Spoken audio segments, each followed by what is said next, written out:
आइए हास्य कवि सम्मेलन है, हास्य से शुरू करते हैं। हास्य के नाम पे सबसे लोकप्रिय हरियाणा। भगवान को जितने अच्छे काम थे, नाचना, गाना, बजाना, रासलीला, सब काम यूपी में निपटाए। और जब लठ चलाने का नंबर आया, मार धाड़ का आया, तो ऑपरेशन का नंबर आया, हरियाणा में आ गए। यूपी में बंसी बजी, हरियाणा में बांस। हरियाणा के पड़ोस में राजस्थान। राजस्थान में राजपूत होते, हरियाणा में जाट होते हैं, दोनों मिल गए आपस में। बोला आप राजपूत क्यों होते हो? बोला अपनी बात पे जान देते हैं। हमारे जाट से पूछा, बोला आप जाट क्यों होते हो? बोला बिना बात के। समझ गए आप लोग? तो अब ऐसे में पहले कवि को बुलाता हूं जो हरियाणा का है और हिसार का है। बहुत बढ़िया कवि है, आपको हंसाएगा भी, आपको कविता भी सुनाएगा, आपको आनंद भी देगा। समय कम है इसलिए कम शब्दों में ही परिचय दूंगा। एक बार मिलकर तालियां बजाइएगा हरमिंदर पाल के लिए। माँ वाणी को नमन करता हूँ, मंच को प्रणाम करता हूँ, आप सबका अभिनंदन वंदन स्वागत करता हूँ। 4 पंक्तियों से बात शुरू करता हूँ अपने परिचय की कि बेशक मैं कुछ कम लिखता हूँ, बेशक मैं कुछ कम लिखता हूँ, करके आंखें नम लिखता हूँ, दर्द किसी का मिटे हंसी से शब्दों का मरहम लिखता हूँ। वाह वाह वाह। और इन सब कवियों के सम्मान में 4 पंक्तियाँ पढ़ता हूँ कि नहीं कोई भी ऐसी वैसी बात करते हम, नहीं कोई भी ऐसी वैसी बात करते हम, जब भी करते कुछ खास करते हम, चोट लगने पर तो दर्द सबको होता है, पर दूसरों के दर्द का एहसास करते हैं। वाह वाह वाह वाह वाह। राजेश जी का परिचय भी हो गया, लेकिन राजेश जी का एक परिचय और भी है। LIC का बहुत अच्छा काम है, इनका इंश्योरेंस का बहुत अच्छा काम है। और हर किसी से कहते हैं LIC कराओ, LIC कराओ, हर किसी से कहेंगे LIC कराओ, जिससे मिलेंगे LIC कराओ। भाई साहब इसका नुकसान भी होता है, मैं आज बता रहा हूँ। एक 45 साल की पत्नी अपने 70 साल के बीमार पति को डॉक्टर के पास ले गई। बोले डॉक्टर साहब इसे चेक करो। डॉक्टर ने चेक करा, बोला इसे 3 दिन दाखिल करना पड़ेगा, उसके बाद पता लगेगा क्या करना है। बोली एडमिट करो। तो डॉक्टर ने पूछा इसका कोई मेडिक्लेम है तो बता दे, मैं उस हिसाब से फाइल बनाऊं। वो बोली डॉक्टर मेडिक्लेम छोड़, इसकी LIC 2 करोड़ की है, उस पर ध्यान दे।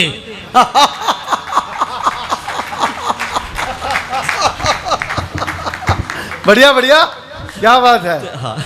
तो मैं बोलता था हरियाणा का जी। देखो हरियाणा का आदमी कित चला जाओ पूरी दुनिया में अपनी छाप छोड़ का है जी। एक ताऊ चला गया अमेरिका, समुद्र के किनारे आराम करा था, अचानक एक अंग्रेज आया। अंग्रेज ने आके ताऊ से पूछ लिया आर यू रिलैक्सिंग? ताऊ बोला ना भाई, मैं तो राम सिंह। वो अंग्रेज चला गया, थोड़ी देर में एक अंग्रेज और आया, उसने भी आके पूछ लिया आर यू रिलैक्सिंग? बोला बता तो दिया मैं राम सिंह। और तक खड़ा हो लिया, बोला राम नहीं करने दी। समुद्र के डोल घनी दूर आगे तक निकल गया। घनी दूर आगे जाने के बाद उसे देखा कि अंग्रेज लेटा हुआ था। जाके ताऊ ने उससे पूछ ली आर यू रिलैक्सिंग? वो बोला यस आई एम रिलैक्सिंग। ताऊ ने खींच के थप्पड़ मारी, तू यहाँ पड़े, तेरे को लोग वहां ढूंढ रहे हैं।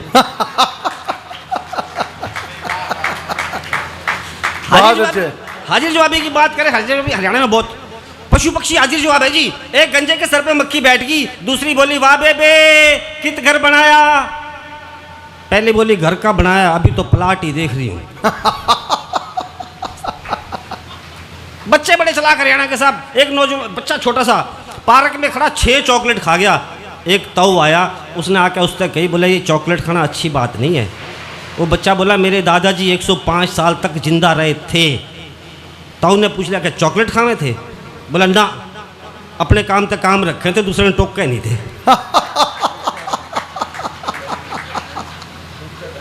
बहुत अच्छे बच्चे कहीं भी निपटा दे, किसी को कोई पता नहीं है साहब। मैं चाहता हूँ कविता मैं आपके समक्ष हाँ, बिल्कुल ठीक। मैं सीधे सीधे कविता ले चलता हूँ आपको, लेकिन कविता की भूमिका में मैं एक बात कहता हूँ। कविता का नाम है घर की रामायण। घर की रामायण। घर में महाभारत तो सबके होती है साहब, आस पड़ोस में देखने को भी मिल जाती है, लेकिन घर में रामायण होना बहुत मुश्किल काम है।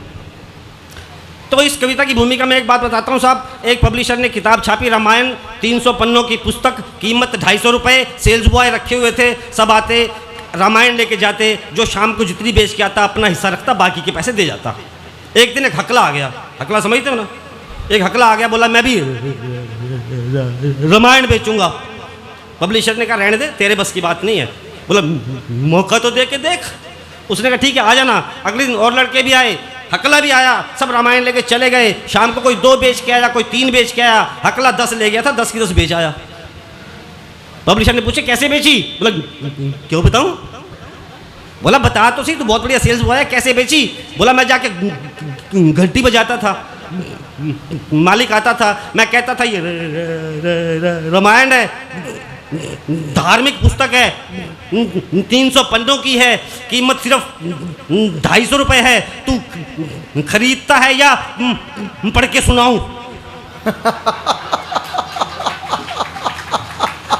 मैं ताली मिलके बजाओ साहब, वाह वाह वाह वाह, बहुत अच्छा अरविंदर पाल। बड़ा भाई मंच को उठाओ यार, सब मिलके उठाओ मंच को। सच कह रहा हूं, एक बार मिलके ताली बजा दो, नहीं तो कविता भी ऐसे सुनाऊंगा। बढ़िया बढ़िया, वाह भी हरविंदर पाल।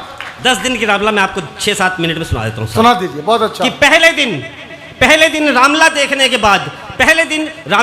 के बाद जब मैं घर पर आया तो मेरे बेटे ने कुछ इस तरह से फरमाया कि पापा हम जो भी रामलीला में देख कर आएंगे वही अपने घर पे करके दिखाएंगे। जैसे कि आज राम जन्म हुआ है, आप सोचिए आपके घर में भी बेटा पैदा हुआ है, आप सोचिए आपके घर में भी बेटा पैदा हुआ है। मैंने कहा वो तो ठीक है, पर मैं राजा दशरथ नहीं बन सकता। वाह, वो तो ठीक है पर मैं राजा दशरथ नहीं बन सकता, क्योंकि राजा दशरथ तो बड़े हिम्मत वाले थे, 3 पत्नियां संभाले थे। वाह वाह वाह वाह वाह वाह, बहुत अच्छे। राजा दशरथ तो बड़े हिम्मत वाले थे, 3 पत्नियां संभाले थे। यहाँ तो एक भी भारी पड़ रही है, जिंदगी मुश्किल में गुजर रही है, कानूनी बंदिश होने के नाते से दूसरी ला नहीं सकता, और कहीं एक्सचेंज ऑफर नहीं है इसलिए बदलवा नहीं सकता। क्या बात है, वाह।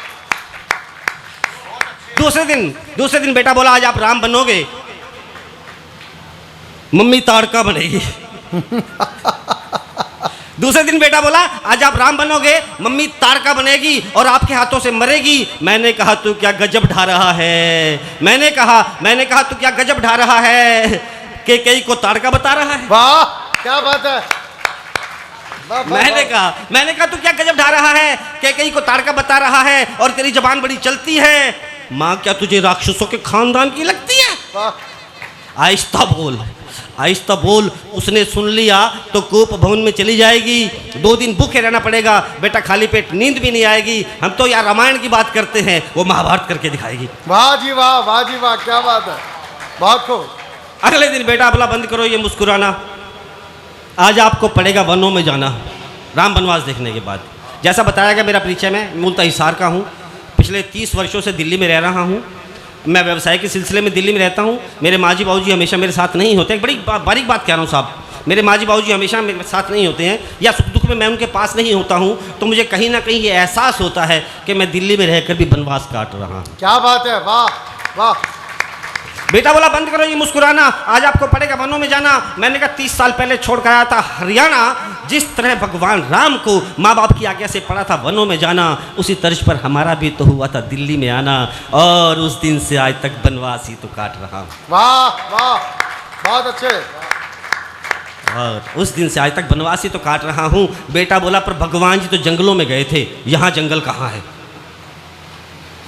तो मैंने कहा अब इन पंक्तियों में, जिससे हम देश का दिल, महानगर, राजधानी, इंद्रप्रस्थ, दिल्ली, ना जाने किस किस नाम से संबोधित करते हैं, मैं उसका एक वास्तविक शब्द चित्र आपके सामने सौंपने का प्रयास करता हूँ। बहुत अच्छे। और मैं आपसे निवेदन करता हूँ कि मेरी पंक्तियों के बीच में कोई भी ताली मत बजाना।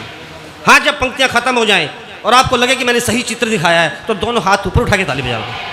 बेटा बोला बंद करो ये मुस्कुराना, आज आपको पड़ेगा वनों में जाना। मैंने कहा 30 साल पहले छोड़ कर आया था हरियाणा, जिस तरह भगवान राम को माँ बाप की आज्ञा से पड़ा था वनों में जाना, उसी तर्ज पर हमारा भी तो हुआ था दिल्ली में आना, और उस दिन से आज तक वनवास ही तो काट रहा हूँ। बेटा बोला भगवान जी तो जंगलों में गए थे, यहाँ जंगल कहाँ है? तो मैंने कहा बेटा किसी दिन पूरा दिल्ली घुमाऊंगा, बेटा किसी दिन पूरा दिल्ली घुमाऊंगा। तुम्हें 2 टांगों पर चलते जानवर दिखलाऊंगा। आहा, किसी दिन पूरा दिल्ली घुमाऊंगा, किसी दिन पूरा दिल्ली घुमाऊंगा, तुम्हें 2 टांगों पर चलते जानवर दिखलाऊंगा। संवेदनाहीन जानवर, मानवता विहीन जानवर, गर्दन और जेब काटते जानवर, दीमक की तरह देश को चाटते जानवर, कानून से करते खिलवाड़ जानवर, अबलाओं की इज्जत पर करते वार जानवर, रक्षक से बख्शक बने जानवर, गरीबों के खून से सने जानवर। जहां इतने खूंखार जानवर रहते हैं उसे जंगल नहीं तो क्या शहर कहते हैं। वाह जी वाह, वाह, बहुत अच्छे। अगले दिन बेटा बोला आज तो सीता को हरना पड़ेगा। अगले दिन बेटा बोला आज तो सीता को हरना पड़ेगा। मैंने कहा ये काम मुझसे मत करवा। और मैंने कहा ये काम मुझसे मत करवा क्योंकि मैं कवि हूं ना कि कोई बाबा। आज रावण का काम पाखंडी बाबा कर रहे हैं और शिष्याएं बेचारी सीता है उन्हीं को हर रहे हैं। क्या बात है, वाह। त्रेता में तो एक रावण था। त्रेता में तो एक रावण था जिसे मारने के लिए भगवान ने अवतार लिया। इस युग में इतने रावण हो जाएंगे तो प्रभु किस किस को मारने आएंगे। बंद करो इस सिलसिला, देखेंगे कल की रामलीला। वाह। अगले दिन दिखाया बेटे ने जोश। अगले दिन दिखाया बेटे ने जोश। बोला आज आप हो जाओ बेहोश, मैं आपका हुक्म मानकर दिखाऊंगा, आपके लिए संजीवनी लाऊंगा। अक्सर लोग कहते हैं कि माँ जन्म देती है, माँ पीड़ा सहती है, माँ बच्चे के लालन पालन में बहुत कष्ट सहती है, लेकिन बाप के सीने में क्या दर्द होता है मैंने इस पंक्तियों में दिखाने का प्रयास किया है। लेकिन एक बात सच बोलता हूँ दोस्तों, माँ ही होती है। बहुत अच्छा। माँ को पता होता है किस उम्र के बच्चे को क्या चाहिए, कब क्या चाहिए। मैं एक मिसाल देता हूँ साहब कि 6 साल का बच्चा अपनी माँ से कहे कि माँ आई लव यू, तो माँ तुरंत कहेगी आई लव यू बेटा। 16 साल का नौजवान माँ से कहे कि माँ आई लव यू, तो माँ कहती है पैसे नहीं मेरे पास, जा अपने बाप से बात कर। 26 साल का नौजवान अगर माँ से कहे कि माँ आई लव यू, तो माँ पूछती है कौन है, कहाँ रहती है, बता मैं तेरे पापा से बात करती हूँ। 36 साल का नौजवान अगर माँ से कहे कि माँ आई लव यू, तो माँ कहती है पहले ही कहा था इससे शादी मत कर,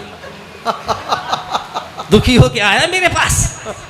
और अगर 56 साल का बच्चा माँ से कहे, 56 साल का नौजवान माँ से कहे कि माँ आई लव यू, तो माँ कहती है अब मैं किसी कागज पर साइन नहीं करूंगी। अगले दिन दिखाया बेटे ने जोश। बोला आज आप हो जाओ बेहोश, मैं आपका हुक्म मानकर दिखाऊंगा, आपके लिए संजीवनी लाऊंगा। तो मैंने कहा बेटा मैं तो उसी दिन से बेहोश हूँ जिस दिन से होश संभाला है। मैं तो उसी दिन से बेहोश हूँ जिस दिन से होश संभाला है। मैंने तुम्हें बड़े चाव से बड़े लाड से पाला है, लेकिन हर महीने फिर बेहोश हो जाता हूँ जब तुम्हारे स्कूल की फीस भरने जाता हूँ। वाह वाह। अब तू जब बड़ा हो जाएगा, अब तू जब बड़ा हो जाएगा, अपने पैरों पर खड़ा हो जाएगा, मेहनत और ईमानदारी रूपी संजीवनी लाएगा, तब तेरा बाप होश में आएगा। वाह वाह वाह। खैर मैं अंतिम बात देकर अपना साथ लेना चाहूँगा कि खैर रामलीला का आखिरी दिन आया, सबने मिलकर रावण को जलाया। राजेश जी एक बात और याद आ गई मुझे। पिछले साल दशहरे के दिन पूरी दिल्ली में 7 बजे के आसपास रावण, मेघनाथ और कुंभकर्ण के पुतलों को जला दिया गया। लेकिन जहाँ मेरा घर है उसके सामने एक विहार है, वहाँ पुतले नहीं जलाए गए। 7:15, 7:30, पौने 8, 8, 8:15, 8:30 बज गई, पुतले नहीं जलाए गए। मैंने वहाँ के प्रधान को फ़ोन किया कि अब तक पुतलों को क्यों नहीं जलाया। बोला हरमिंदर जी हमारी मजबूरी है, 2 नेताओं को बुलाया है, जब तक वो नहीं आएंगे तो हम रावण को कैसे जलाएंगे। तो मैंने कहा आप नेक काम कर रहे हो, बहुत अच्छा काम कर रहे हो, जब तक मरने वाले के करीबी रिश्तेदार ना आए।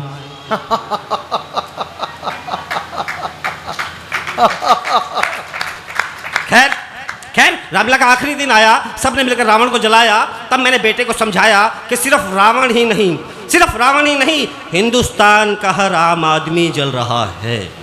सिर्फ रावण ही नहीं, हिंदुस्तान का हर आम आदमी जल रहा है। कोई सब्जियों के दाम से, कोई बिजली के बिल के झटकों से, कोई पानी की कीमत से, कोई पेट्रोल से, कोई पानी के मटकों से, कोई गैस के सिलेंडर से, कोई आलू और चुकंदर से। हिंदुस्तान का हर आम आदमी तिल तिल जल रहा है। रावण तो जलकर अगले साल फिर खड़ा हो जाता है, लेकिन आज का आम आदमी जलता ही जाता है, जलता ही जाता है। जय हिंद, जय भारत। वाह, बहुत अच्छे। ओह।